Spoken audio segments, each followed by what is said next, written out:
Tingin kita ko yung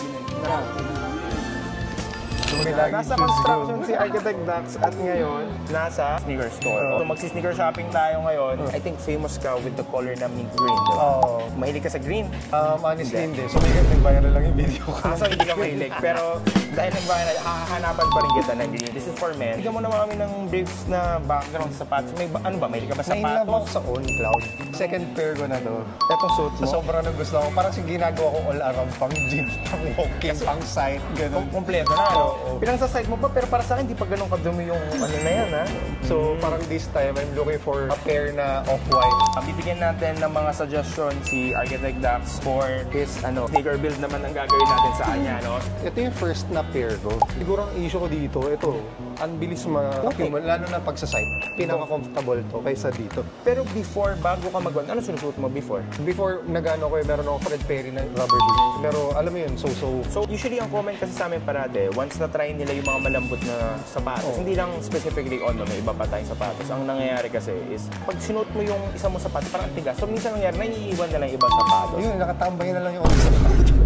Pakita ko sa'yo, ito kasi, panlalaki, bago.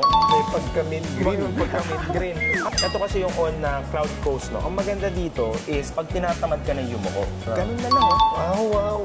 Nung tumingin ako kanina, ito yung pinaka-nag-strike talaga sa akin. Hindi ko lang alam kung may size ako na to. Ito yung On Cloud Tilt na Cinder Sand. Ano size mo, Architect Dax? 10. Size 10. Pa-check lang. Ano bang gusto mong i-try? Ang gusto ko talaga leaning towards, off-white. Parang style mo, no? Ganun kalaki yung butas, hindi masyado papasukin ng okay yan. Yeah. So actually, dahil mag-sneaker shopping naman sa Architect, patrayin na natin sa kanya lahat siya para makapili siya. Ito, hindi ito mabilis madumihan. Hindi siya dumihan. Ito yung material niya. Madaling punasan. Ay, parang gusto ko to. Gusto mag-design din. Tsaka yung color niya, no? It's just neutral, no? Tingnan mo, kahit naka-short. Oh. Try ko na rin yun.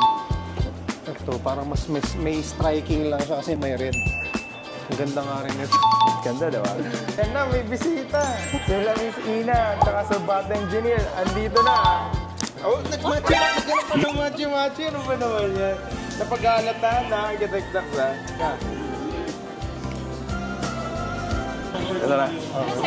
Bali yung dalawa ko kunin, yung beige. Ganun ba yun? Kasi dito ko Kunin na ni Architect Dax kung last piece natin ng Cinder Eclipse.